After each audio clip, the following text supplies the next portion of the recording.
All right. Morning. How's everyone feeling? How are you feeling? Ready? Okay. Well, I have the pleasure of introducing Andrew here. He had a really tight timeline being in the Coast Guard. And so, having been introduced to Andrew by Andy here, he quickly started telling me about what he used to do before coming here, involving jumping on drug trafficking vessels and things. I'm like, okay, this guy can handle the heat, how hard can I push? And I had this project here that he's going to talk about today, and it's really been like just a fantastic partnership here, working together. It's one of these projects where it's just and he'll mention it, but it's just the amount of untapped data that's out there and the possibilities therein is astounding. And so, Andrew's really handled everything I've thrown at him, and he's excelled. So, he's gone to many conferences. He's won best presentation at this SMSOE grad symposium. He's been to my society, Acoustic Society of America, and presented there. Did really well. Just a model student, and hope you enjoy his presentation. And at the end, we'll just questions for the public for 10-15 minutes, and then everybody will leave, and we'll have a closed session. All right, thank you.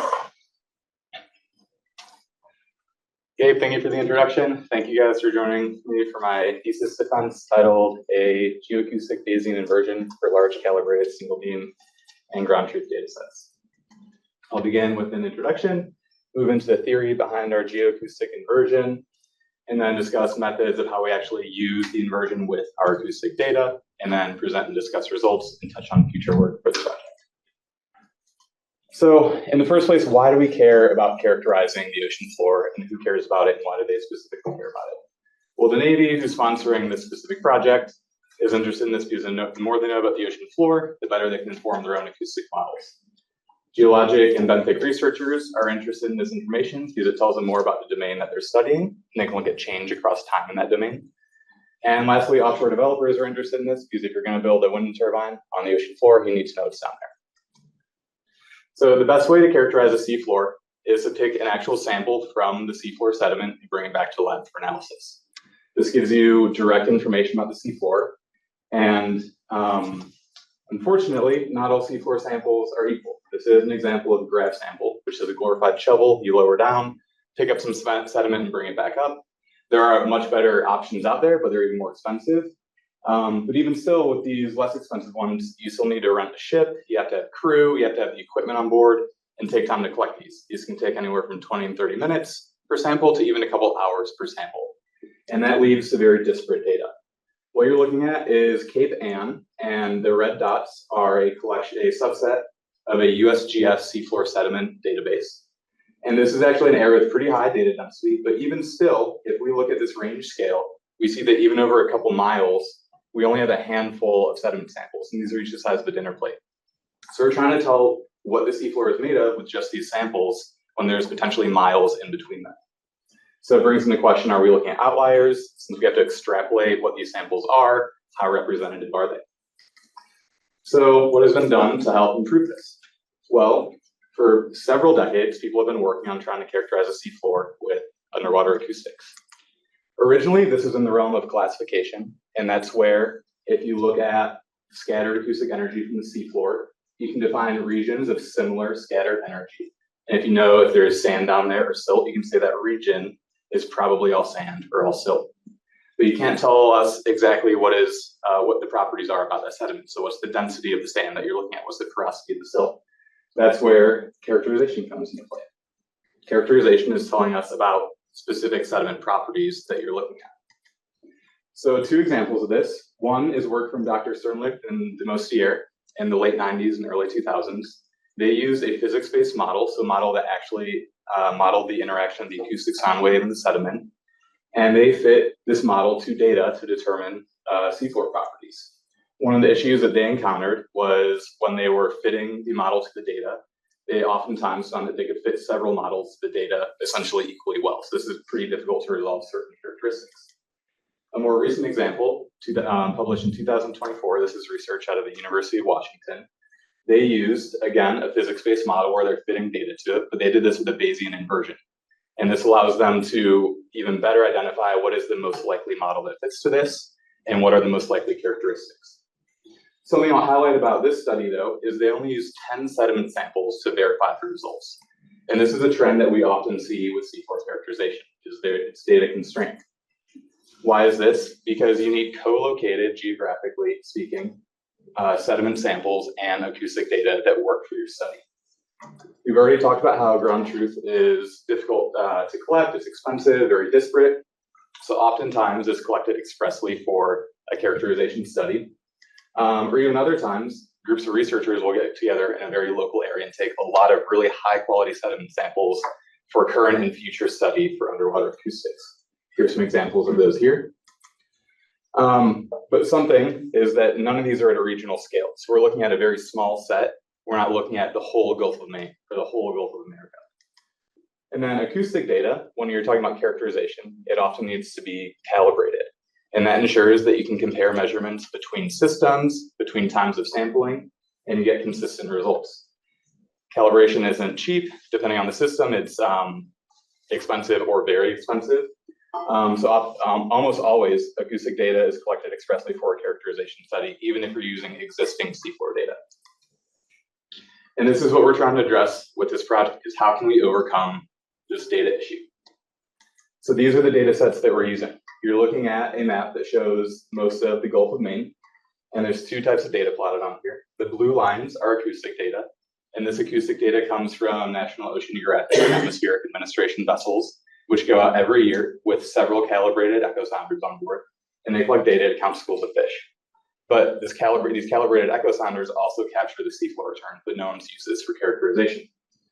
The other data you see on here are these red dots. This is a combination of sediment samples from the University of New Hampshire and the US Geological Survey. And in this collection, we have over 10,000 sediment samples where we can know the mean grain size of these sediments. And combining these two data sets, we have thousands of opportunities of having co-located calibrated acoustic data with ground truth samples. This is an incredible opportunity, both for my project and then a bunch of other projects to come after this. So now the theory behind our geoacoustic inversion. Our geoacoustic inversion consists of the data, which we feed in. We fit the backscatter model through it with the help of our inversion algorithm. Before I talk about the backscattering model itself, I need to touch on seafloor roughness. The seafloor isn't a perfectly smooth site. You can see in this stereographic image, there's ripples, there's evidence of biological activity, and this affects how the seafloor reflects and also consumes acoustic energy. And we need to find a way to quantify this. So what we can do is we can make a digital elevation model, and then from this we can take a 2D Fourier transform, and this is essentially telling us the concentrations of roughness at different scales. And then we can model this 2D Fourier transform using a linear equation, and we can draw out two terms from this to model this. One of them is the spectral strength, and that is where this modeled line intersects this 10 to the 0 power, and it is the linear form of these units. And then the second is the negative of the slope. This is the spectral exponent. Individually, these things don't mean anything tangibly, but together with them, you can get an idea of what the actual roughness of seafloor sediment looks like. So for the scattering model, it's a physics-based model, meaning we're actually modeling the interactions. We're not just trying to make shapes that look exactly right with the data. It's based off the Kirchhoff approximation, which is a model which reliably tells us what the expected backscatter is near normal incidence. And Dr. Daryl Jackson and his colleagues took the Kirchhoff approximation and looked at how roughness affects the results of it. And then from this, Dr. Eric Poulikin took it and then made it so we can model an actual sonar's return from the seafloor in the time domain. So if you have a certain sediment in a certain water column with a certain sonar. And then Dr. Sternlicht and Mostier, who I mentioned in the beginning, they took this and applied sediment regressions to it. So if you can match a certain mean grain size specifically to the model, you can then determine what the characteristics of the sediment might be. So we took this model, and what it is it sums the interface reflection, so the acoustic energy reflecting off the interface, and it sums the volume scattering. So some of the energy goes through the interface into the volume and then scatters back. It sums these two, and it considers the aspects of the transducer you're using, the water column, and the characteristics of the sediment. This includes the sound speed and attenuation of both the water column and the sediment. It includes the roughness terms that we talked about and how those roughness terms not just reflect and scatter the energy, but how it changes how the energy is transmitted into the sediment. And it considers the volume scatterers within the sediment. This is what the output of the model looks like. We can see here this blue line, that's the interface contribution. The red line is the volume contribution. Together, they give us this black dotted line, which is the sum of both of them. And there's one more scale of roughness this model considers. It's roughness a little larger than is captured by the scale that I showed you a few slides ago. But this solid black line is what the final model output is that we're trying to fit to the data.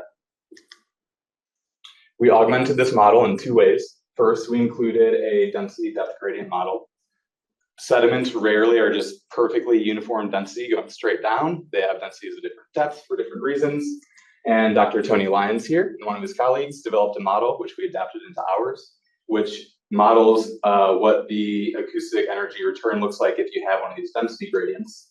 And it's accounted for in the reflection coefficient, which is a term which dictates what is reflected and what's transmitted into the sediment. We've also updated the regressions that Dr. Sternlicht and the MOSIA use. They use regressions based off mean grain size. We chose these regressions based off index impedance. This is because mean grain size isn't actually measurable acoustically, but index impedance, which is essentially a measure of acoustic hardness, you can get a good idea of what the actual index of impedance is acoustically. So we believe these are better regressions. We can see that if we plot index of impedance against two physical characteristics, porosity or density, there's a really good correlation between them. For these two specifically, the R-squared values are 0.99, so amazing fits. And we use these regressions instead of the mean grain size regressions in the model. The definition of IOI is the product of the sediment sound speed and density, and it's normalized by the sound speed in the water. So no matter if the water sound speed is changing, this accounts for that. All right, the inversion algorithm. So we built our inversion algorithm based off methods presented by Dr. Stan Dasso over the last 2 decades with his colleagues. And it is a Bayesian inversion, which means we inform it with a priori beliefs, which helps us narrow down where we think the results might be. It's a Monte Carlo simulation, which means we repeatedly sample to build up what the probability is. And we use a technique called parallel tempering. Parallel tempering allows us to essentially get results faster and make sure we're exploring the whole parameter space. And the result of this, we don't get a single answer. So say for a mean grain size, we don't get mean grain size of one value. We get a range, and we can say with a certain amount of certainty, this is the range we'd expect to find for this location. All right, so how does this inversion algorithm work? Well, we use Bayes' theorem, and for us, in terms of model and data, this is the probability of the model given the data is equal to the product of the probability of the data given the model and the probability of the model divided by the probability of the data. From this, we can build a likelihood calculation. So how likely a certain model is for the data based off the data we're trying to fit and its own error, based off the model data, and based off the probability of the parameters that were fed into the model. So say we have a model with 3 parameters, M1, M2, M3. For each of these, we can assign an a priori distribution, either a uniform distribution where it only exists between a lower and upper bound, a normal distribution, or a truncated normal distribution. And then for each parameter, we can make a draw from these a priori distributions. So each of these is drawn from this distribution, and then we have a single discrete set of parameters to calculate a model from. And we can also, for each of these parameters, calculate the probability within their own distribution. With all this information, the probability of each parameter, the model data, and the data that we're matching, as well as its error, we can calculate the likelihood of the model. Okay, so this is for one model. How do we look at several models? Well, we can perturb the parameters, so essentially tweak them slightly and move forward. And we can do this either based off their a priori distributions, or we can do this based off of eigenvalue decomposition. And then we can input a little more intelligence into this. We can, when we have a new model, we can compare their likelihoods and determine if it's worth moving to that next model, if it's an area worth exploring, or if we want to reject it and try another search. And we call this the Metropolis-Hastings algorithm. So what you're looking at is an axis where iterations is on the bottom, so moving forward to the right. And this is an example of one parameter. Keep in mind, this is happening for each parameter simultaneously. We can make an initial draw from our a priori distributions and calculate the likelihood of that model. And then we can perturb their parameters, calculate the likelihood again, keep doing this, perturbing, calculating the likelihood. But we can also compare likelihoods between adjacent models. When we do this with the Metropolis-Hastings algorithm, this isn't the exact algorithm, but essentially what it's doing is trying to determine if this model is more likely than the previous. If it is more likely, it accepts it. If it's not more likely, we reject it and just advance the old model forward. And then we continue from there. This whole series of models is called a Markov-chain. Now, with our problem, parameter space is large, which means it's really difficult to explore. It's expensive, takes a lot of computing. And also, if we have a model which is nonlinear, which means we have different regions with high likelihoods, with low regions of low likelihood in between them, it can be really hard to explore all those regions of high likelihood to find the absolute likeliest model. So for this, we use parallel tempering, which is a way of introducing Markov chains which are biased to explore more, to go between those regions of high likelihood. And then they can have the ability to relocate the unbiased chains to explore those more thoroughly.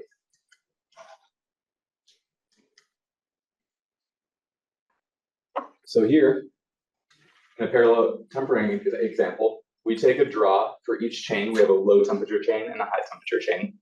This high temperature chain is biased to explore more. This low temperature chain has no bias to it. And they will keep finding models, calculating probability, perturbing the parameters, finding new models. Each time they're performing their own Metropolis-Hastings algorithm to see if it's worth exploring the next model. But then if we provide these two chains an opportunity to swap, we use an amended Metropolis-Hastings algorithm where we try to determine if the likelihood of this high temperature bias chain is considerably more than this low temperature chain. It has to be considerably more because since this is a bias chain, we essentially penalize it for being biased for getting there in the first place. But if we do accept a swap, then these two chains physically swap positions and then continue their exploration from there. Something I'll point out is notice that this red high temperature chain is accepting all models. That is essentially what's happening in our algorithm. The bias chains accept a lot more in order to get to different locations. Whereas the blue chains, the low temperature chains, are a little more careful in their exploration. So in reality, when we're doing this with our actual inversion, this is what it looks like. So we have iterations on the bottom up to about 200,000. We have one of our parameters on the y-axis, and we see their high temperature chains are exploring the whole extent of parameter space. While the low temperature chains, they start at the very beginning, it might be hard to see, but they're looking at the whole region, and then they slowly whittle down. We can see some examples of chains swapping in these big jumps. And then they're slowly all moved to this region of the highest probability. And if we count only these blue low temperature chains, we can draw our posterior probability distribution, which is essentially just a sampling of all of these blue models where they've converged that region of high likelihood. And this is what the results of our inversion are. They're distributions of probability. All right, so now that we have our geoacoustic inversion, how do we actually apply our data to this geoacoustic inversion? So for this thesis, I picked 18 sites around the Gulf of Maine. These sites are different types of sediments. Some are sand, some are silt, clay, some are mixes of all of these. We have some gravel in here. Some of them have single mode distributions, some of them have multi-mode distributions. And all of these sites are within 50 meters of our calibrated acoustic data. So they're as representative as they can be of the ocean floor, where we're looking for the inversion. Now, to bring the data into our inversion, we need to process it. This is a flowchart of the processing steps we go through. Some of these steps we actually go through several times. So this is just an abridged version of the actual steps we take. But essentially what we do is we feed in the raw acoustic data, the calibration information for the sonar, and the water column data, which comes from CTD casts taken by these NOAA vessels. Using this information, we calculate the backscatter strength. And then we perform something called the Dunford correction, which corrects for vessel movement and how that changes where the transducer is pointing. We then perform bottom detection to find out where the actual seafloor returns are. And we locate our pings of interest. For us, those are the 100 pings that are closest to the ground truth data point. We have to use several pings. We can't just use one because scattering is a stochastic process about a certain mean scattered field.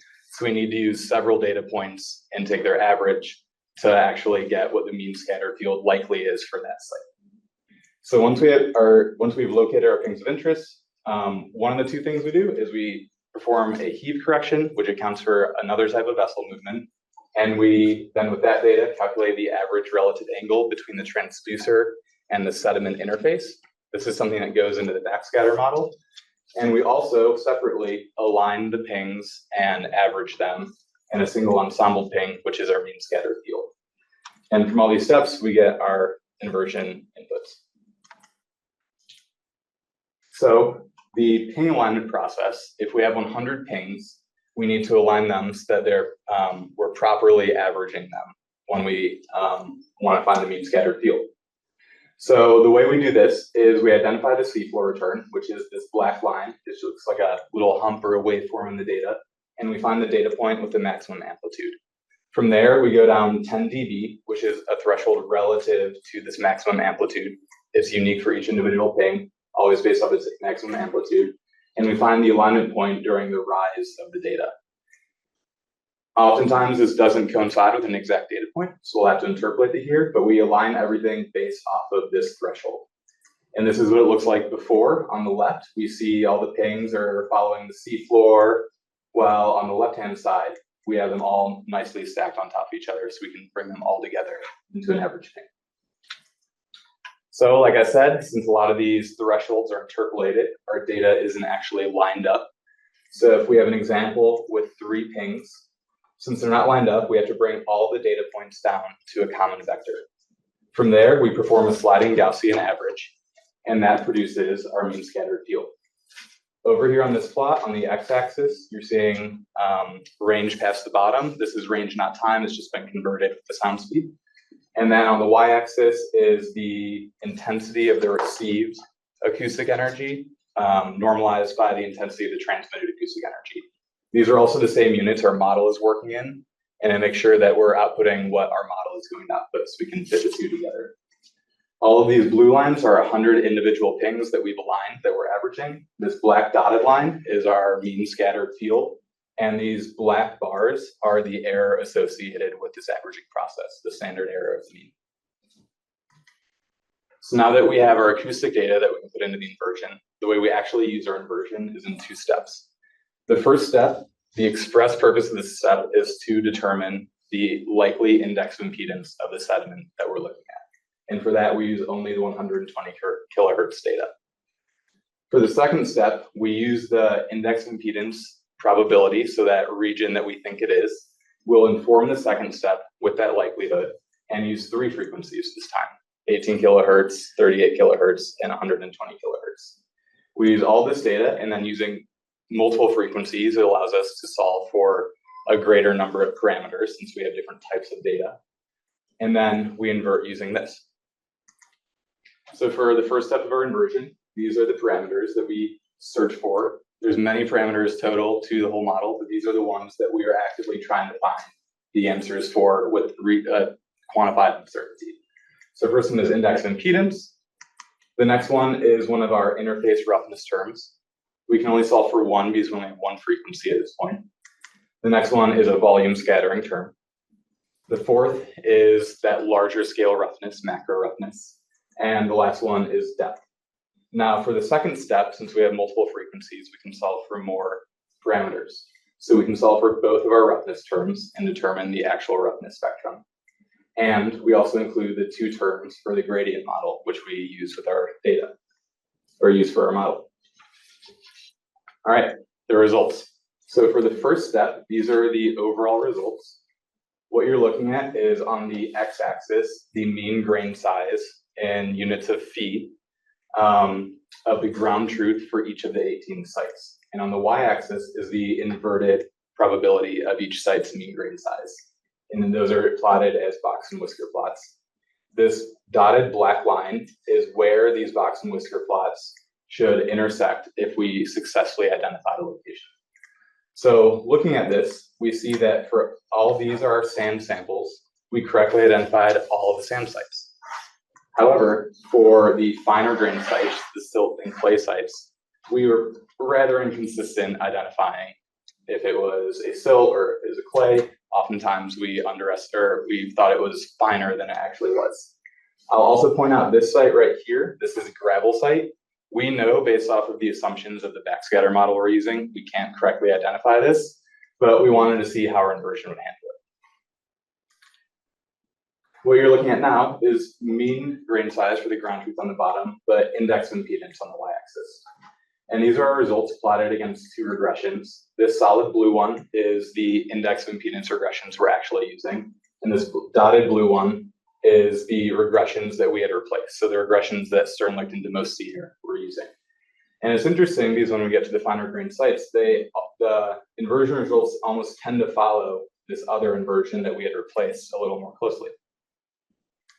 Now I'll show you two specific sites. This one is a correct identification of sand, and this one is a silt site, which we identified as being more fine grained than it really is. So this is what the output of our inversion looks like. We have our time on the x-axis, time from transmit, and we have our normalized intensity on the y-axis. This black line is the data with its error, and this colored line is a representation of the 95% confidence interval of our most likely settled inversion. And we see that it actually fits the data rather well, not perfectly. We're missing some of these data points, but overall we capture the shape, we capture the amplitude.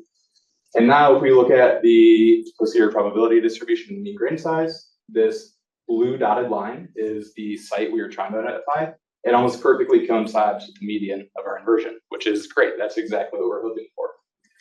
Now, if we look at that silt, which we misidentified, the fit almost looks better, which at first you're like, this is great. But then if we look at the PPD for the mean grain size, unfortunately, the 95% confidence interval doesn't encompass the actual mean grain size. We identified it as being a finer grain sediment than it is. So the way that we informed the second step with the first step is, since we correctly identified all sands, we wanted to create a system that was agnostic, even if we didn't know what the ground truth was. Since we had 100% success rate with sands, if it was identified as a sand, we would use the IOI PPD to inform the second step. If it wasn't a sand, if it was anything else, we would just reset IOI and it could search all the IOIs again, see if it could resolve it on its own. So now the second step, we're looking at a similar plot to the first one, just with we're inverting with all three frequencies. And we see that for the sands, kind of matching, but we're not getting that 100% that we had before. And then it's even worse results for the finer grain silt and clay sites. And again, our gravel site, we did not correctly identify. And again, if we look at these results compared to the two different regressions, we notice that trend again, where they seem to be following the original regression that we had replaced with the updated one. I will show you two specific sites. The first is an incorrectly identified sand site, and the second is a correctly identified mud site. So these are the likelihood plots for that sand site. We have one for each frequency, 18 kilohertz, 38 kilohertz, and 120 kilohertz. And we see that really none of the shapes look like they're representative of the data. And then even some of the amplitudes don't even reach the max amplitude. So before we were to even look at the regression results in terms of posterior probability distributions, we'd be questioning them because the fit really isn't there. Now, if we look at the silt site, which we did, or the clay site, which we did identify correctly, we see that the shapes actually fit really well, at least for the 18 kilohertz and the 120 kilohertz frequency. We modeled that taller tail really well. And even though the 38 kilohertz didn't quite reach that amplitude, it did still follow the same shape as the others. So this is looking pretty good. And we did in fact identify this correctly. Now I said that we can identify more parameters with multi-frequency inversion, and one of those is the gradient. So for that same mud site, which we correctly identified, this is the likelihood plot of the gradient. Down here on the x-axis is density increasing from left to right, and on the y-axis is sediment depth starting at 0 at the sediment water interface and increasing as you go down on the y-axis. We see right at the top, we go from the density of water to almost the maximum density of the sediment. And then in the first 1 or 2 centimeters, we essentially reach the asymptotic density of the sediment. So this is telling us that in those first 1 or 2 centimeters is really where all the change is happening. And beyond that, there really isn't much change in the sediment. Now, if we look at all of the results for all the gradient, or for all the sites, what you're looking at are the 2 gradient terms, so our gradient depth, which we're finding, and the change in density from water to sediment that the sediment goes through during its gradient. We see that the majority of these are plotting at a really small scale in terms of the gradient depth. So 10 to the -1, that would be 10 centimeters, 10 to the -2, this coincides with 1 centimeter. We see that almost all of them are essentially 1 centimeter or below, and then some of them are even smaller than millimeter size gradient. So that's about the size of a single grain of whatever sediment we're looking at. So it's rather interesting that we have essentially every single one settling with a very, very small gradient. The only exception to that, which had a couple centimeter gradient, is this site right here, but that's our misidentified sand site. And lastly, for the results, the roughness terms. For the second step of the inversion, we can resolve both roughness terms. What you're looking at is a plot of the 2 roughness terms that show their relationship to each other. The black points are roughness, seafloor roughness that have been measured using stereographic or stereophotogrammetry in the technique that I showed you, and then presented in literature. And these blue points are our own inversion results with our associated uncertainty. We see that there's a clear trend, at least a linear trend in this log-log scale, that the results from literature show. And our results show about the same relationship as these results presented in literature. We don't have any major outliers beyond those bounds, which is encouraging. Okay, so what do these results mean? Well, we saw that for the first step, we were underestimating the index of impedance and identifying a site as finer grain than it was for the fine grain sites. And for the second step, we were, no matter what type of grain, often finding a site had a finer grain size than it actually did, meaning a lower index of impedance than it actually would have. One of the reasons for that could have to do with the regressions we used. Like I said, we had replaced the old mean grain size based regressions with the index of impedance regressions. We still have higher confidence in these index of impedance regressions based off of how they're presented and the way that the data fit and related different parameters.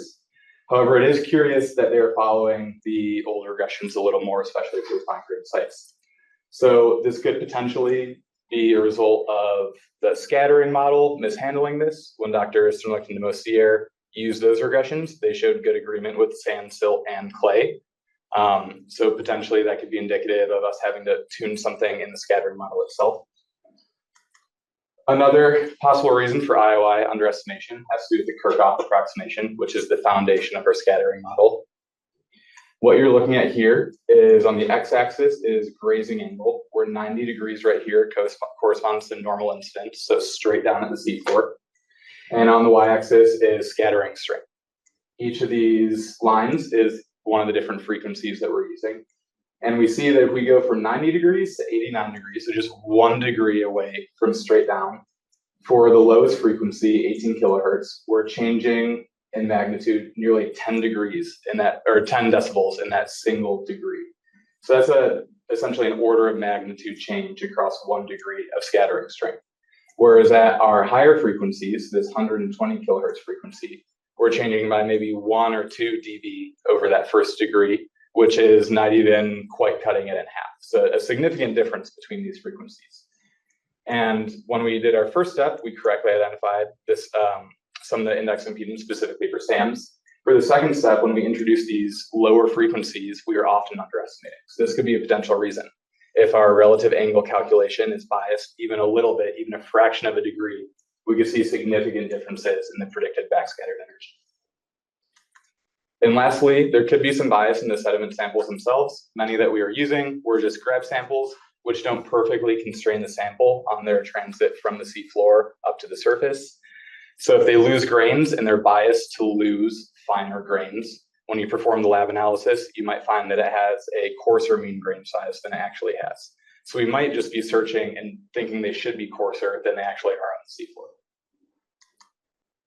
Next, for the roughness characterization, we see that we are consistent with the trend presented in literature, but there are two things I want to note. The first has to do with our data. The data is rather sparsely sampled, the individual pings, the slices in time, we're actually looking at them.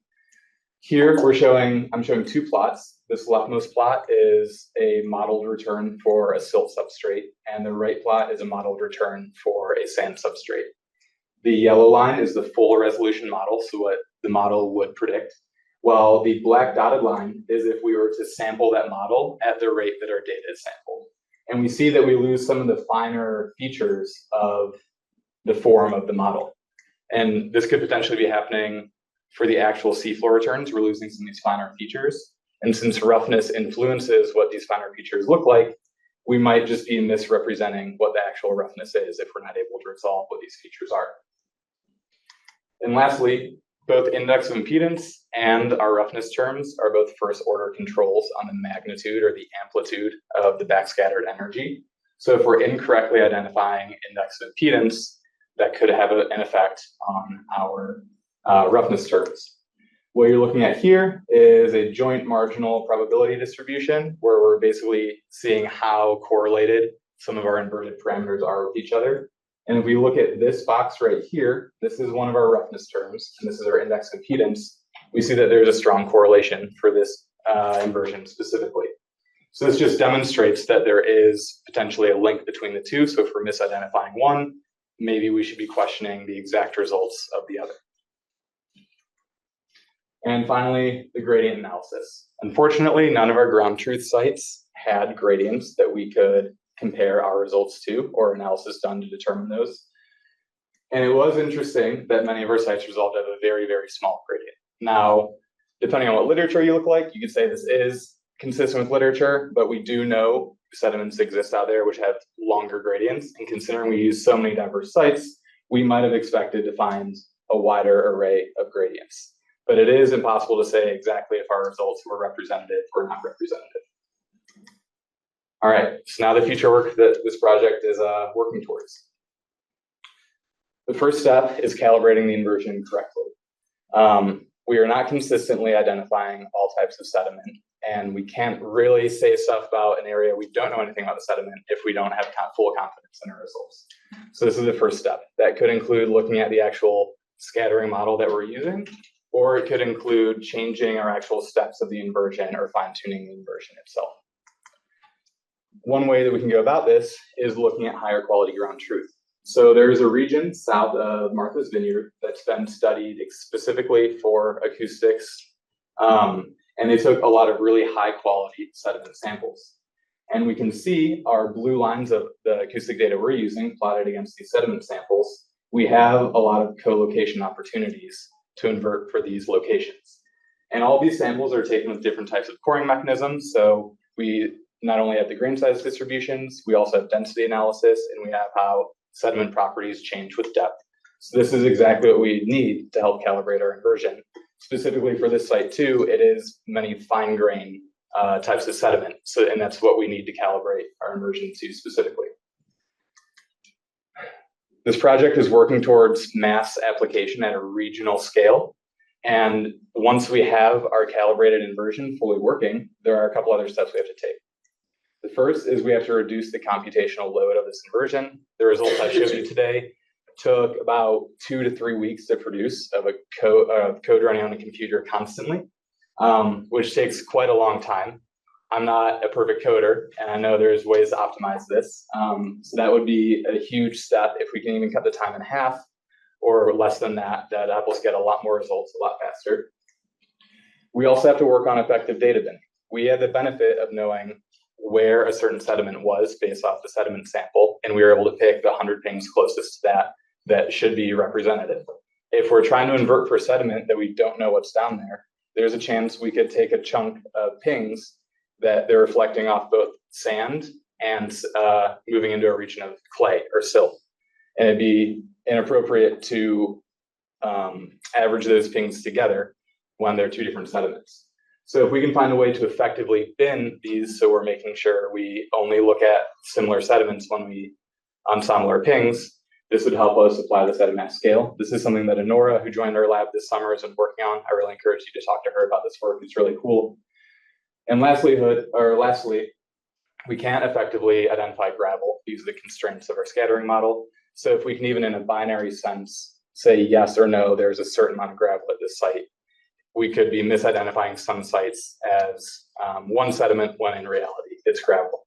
And someone else who had joined our lab this summer, Yasha, who I don't see here, worked on that, and she had some really cool results to show. And lastly, I want to touch on fluid mud. This is something I didn't talk about up till here, but there are certain ports around the world where a lot of ships come in and out, and the seafloor is made of something we call fluid mud, where there's a really, really deep gradient. It's really hard to tell where the water stops and where the seafloor begins. This is a couple meter size gradient. So when you have a port like this, it's hard to assess how safe it is for ships. Like, what is the navigable depth of this waterway? There are methods that are used currently by the Army Corps of Engineers to make a conservative, safe estimate. But if we can prove that our gradient inversion is accurate, this is something that could help improve the assessment of the navigability of these waterways. Lastly, I'd like to make some acknowledgements. First and foremost, thank you to my wife, Anna, for supporting me through the whole, all the coursework here, and then this whole project. I'd like to thank my advisor, Dr. Gabe Nagus, and my committee members, Dr. Jenna Hare, Dr. Tony Lyons, and Andy Armstrong, for encouraging me and letting me believe that I could actually contribute to this, even when I didn't think I could. I'd like to acknowledge my two sources of funding, the Office of Naval Research, who was funding this specific project, as well as the United States Coast Guard, who funded my tuition to earn a master's degree from the University of New Hampshire. I'd like to thank Dr. Mike Jeck from NOAA, who helped us understand and work with the acoustic data, and Drs. Jason Chater and Dr. Larry Ward, who is from CCOM. They helped us compile all of the sediment samples and understand them. I'd like to thank Dr. Stan Dasso for his personal guidance as we developed our inversion algorithm.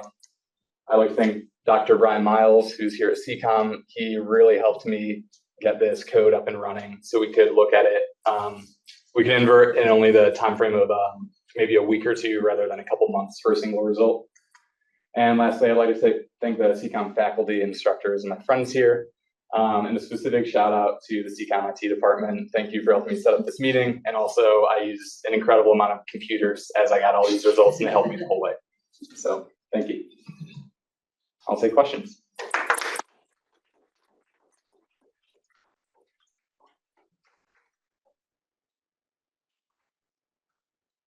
Yeah. So I have a couple. First of all, congratulations, that was really great. Thank you. Master of all pots. So you mentioned that this model, like your future work, it was working to develop a regional model. What kind of data would you need to acquire, or changes to your model would you need to make it more global? So that's the whole goal, is just using these two data sets essentially enables that. So instead of just looking at a local area, we have all these opportunities at a regional level. So if we were to form this inversion for all of our co-located pairs, say 2,000 across the whole region, then we could look at statistics across the region in specific local areas of that region. So maybe we're saying that our inversion works in these deep basins, or maybe they're working better at these nearshore sites.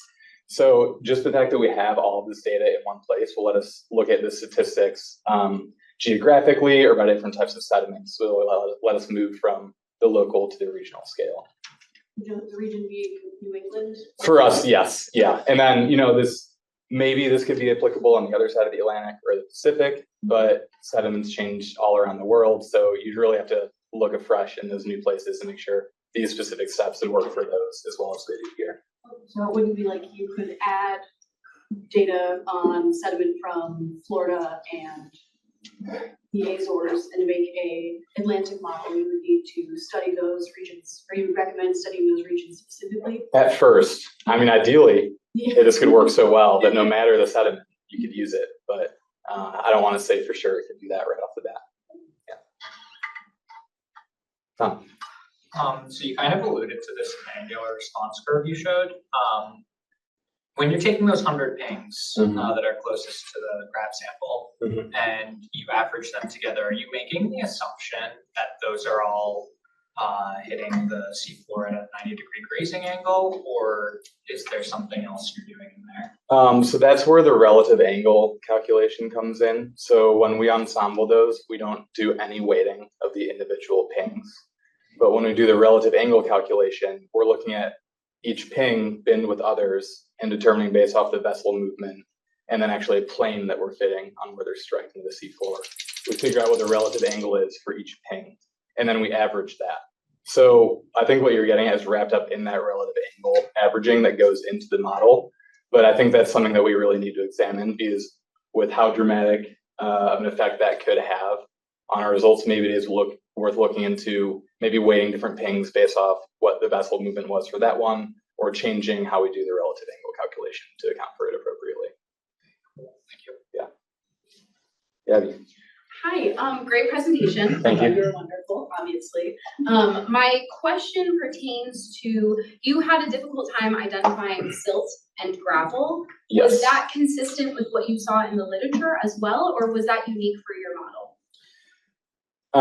So no one has done an inversion like this with this type of data before. So it's hard to say if it's consistent with literature. You know, it's a little like apples to oranges, not exactly that far apart.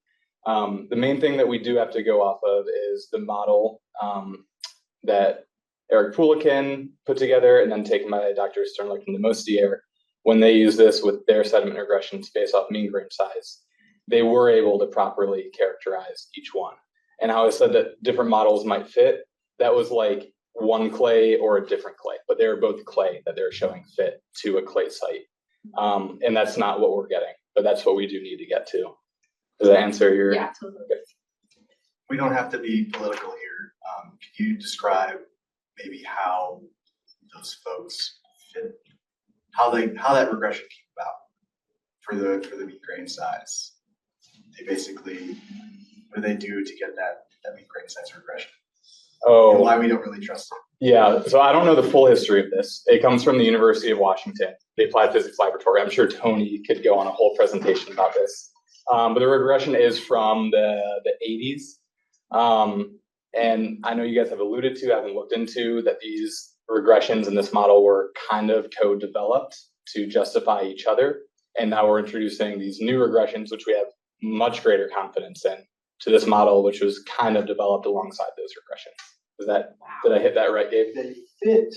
Yeah, they changed the regressions so that their data fit their inverted, the ground truth fit the inverted.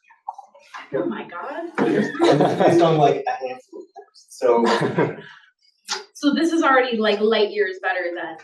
the regressions he's talking about are actual measured, directly measured sediment samples over the entire globe. Hundreds of them. Yeah. So these are the ones that we're using. So we have an insane amount of samples, like Gabe said, across the globe. So we're fitting these two. And I showed the two best ones. These are the other 4 that we have these regressions for. And these don't fit quite as well, but still show clear trends that we can trust. They just get worked into our uncertainty. Next question, Judith. Okay. Nice presentation. Thank you. All right. So my first question is, when moving to the regional scale application, do you think the bigger challenge would be reducing the computation size or ensuring that accurate binning happens so we don't have that issue again? So what do you think would be? So you're asking if it's essentially making the code more efficient, and then the second part, was it calibrating the inversion, or was it something else, calibrating the inversion? Yeah, like to ensure that accurate binning so that sediments aren't averaged together again. Oh, it's like the data binning. Yeah, so I'm asking like, what do you think would be more challenging? Yeah, I might be getting ahead of the lab, but the work that Honora did for the data binning looked really promising. So that work, depending on like further testing of it, it could be there. So before we move to mass application, I would say that the actual coding of the model and how long it actually takes to run on a computer chip is important. But even before that, just making sure we get consistent, accurate results is the most important thing. Yeah. Any other questions? Yeah. On slide 27. 27. She took notes. Okay. So you have slide numbers. This one? I think it said 27 on like your footer. Oh, yeah, one forward. Oh. I might have written it down. Right here? 20, yeah. Yes. You mentioned that step 1 inversion used the 120 kilohertz sonar, and then the step 2 inversion used different frequencies. Will you reiterate why one frequency went into first and then Yeah. set the higher temperature? No, so this doesn't have to do with the parallel tempering. No matter what step in the inversion, we're using that parallel tempering technique. So I did a lot of experimenting with different inversions of different sites, different specific methods of the inversion algorithm. At first, I was doing only multi-frequency inversions. We were just grabbing the bull by the horns and doing all the data at once, and we weren't getting consistent results. So then I stepped back and started looking at individual frequencies. And I noticed that the 120 kilohertz specifically did a good job at identifying sands. Better than any of the other frequencies did on any specific type of sediment. So I thought that we could at least perform the 120 kilohertz where we have some reliable information, and then inform the next step. And that's like the really powerful thing about this Bayesian process, is if we have other data we can use to inform, that can help constrain the model to search where and get a better likelihood than what we think. So another example is like if there's another model out there that predicts mean grain size accurately. Tony actually had sent me a paper recently talking about how the total energy of a pulse with a certain model can correspond to mean grain size. So we could also use that as a way to constrain this. We can throw different constraints in for the a priori distributions before we even hit start on the inversion. But in short, that's why we use the 120 kilohertz first, is to better constrain the a priori for the IOI on the second step. Yeah. Any other questions? I have 3. Dr. Lyons? And more after they leave. Okay. So how good is your slope estimate? Slope estimate? You said it's going to be an issue if I get off normal. Oh, you're That's, talking about the relief angle. Yeah. We did a lot of work on this. It's hard to say. The best way to do this would be to take a bathymetric map and look at we have all the coordinates of the vessel when it was moving.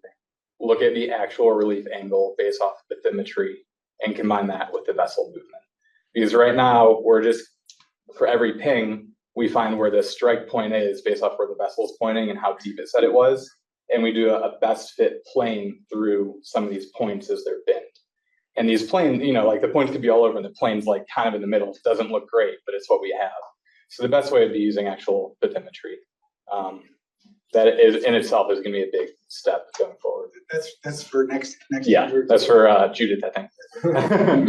Based on that, because you do actually have the slope measurements and you say you average it, but do you know what the range of the values were? Like where you? Yeah, when I was looking at them, I think I didn't see anything bigger than 5-degree average relative. And this is also accounting for. Sorry, among the 100. Among the 100. What was this like standard deviation or the range of points? Like was that? Oh, I don't know off the top of my head. I would have to go back into our results. I'm sorry. No, just because that would answer some of that Yeah. question. If you knew you were off by a lot of degrees. Yeah, then that would be more worrisome. right. Give you an idea of how. I see what you're saying. Basically compare the Yes, certainty of the distribution of those compared to Just like Okay. what Tony's like, how good is your estimate? Well, that will. Yeah. But I agree with you doing it better. Yeah, doing it better in the first place. There's still a lot. But knowing the range of error on it, even with what you did. Is Sorry. Dr. Lyons, second question. Number 2. You talked about spatial co-location. Yes. Yes. Data. Yes. How worried are you about temporal co-location? Yeah, I didn't address this, but I do think that's something with all of this data that needs to be looked at. Because like I said, these vessels go out year after year, and oftentimes they go in the same locations. So for a single sediment sample, we might have more than one set of acoustic data that's related to it. And it's important to find that they're in the same year because there can be temporal change to these sediments, whether we have algae blooms for whatever reason, and then that algae dies and sinks to the sediment surface, whether there's turbidity currents that influence it. So I do think it is important. I didn't touch on that, unfortunately. But I do think that's also a big next step to take. Okay, last one for now is your partial probability figure where you show all the individual parameters and your relationships. You had volume scatter in there. Here's one of your parameters. No, where you showed the partial probabilities. Oh, the the joint joint, the one slide I had at the joint. I can pull up another one that has even more. This is from the second step of the inversion. Can you discuss this a bit? Yes. Because you kind of glossed over if it's smashed up against the edge, that has implications. If Yes. it's uniformly distributed, it has implications. If it's tight and narrow, it has implications. So you can tell from here which ones of these do not offer you very good information. Yeah. So Yeah. just discuss, tell me what's going on here. So like Dr. Lenz is saying, these are our posterior probability distributions for each of our inverted parameters. So the diagonal is a histogram for the parameter you see on the bottom. And then these off diagonal plots are how they're correlated with each other. So right here would be the roughness term correlated with index impedance. That's what we're actually looking at on this plot. So what you're seeing here, these aren't plotted necessarily on their full range. So if we had a really, really narrow posterior probability distribution, it plots it just at the scale for the plotting, just visualizing it. So this one theoretically could actually be going on a bigger range. But for some of them, like this index impedance term right here, the upper end of our uniform distribution was 2.6. And we see that it's bunching up way at the top. So our model doesn't even allow it to explore further, but it's pretty evident that it's wanting to explore further. So this is something that tells us maybe we need to look at opening up the index impedance range. For this one specifically, we chose 2.6 because that's where the regressions we're using end. But there might be ways to tweak that because there's really only one parameter that limits it from going above 2.6. So that's something to explore next. And there isn't a good example of one here, but sometimes you'll see where it's just a flat line across. And that would be representative of one of your plots showed you at your top. It was flat. Okay. The 120 step one partial. That's really nice. The one over. Right here. Yeah. So yeah, here's one that has a straight line across right here. That means that the inversion isn't sensitive to this parameter. And that's okay. It just means the model can't resolve if it's a high value or low value or any specific concentration of values. And again, that emphasizes the advantage of this Bayesian process. If we aren't certain on something, we say we aren't certain on it. We don't just come up with an answer and say, oh yeah, it's probably this. So that points out one of the advantages of the Bayesian process. There's information here. It's the sand. The sand. This was for a sand site, and this was the macro roughness. Not getting into sediment. Mm-hmm. It's fine. Yeah.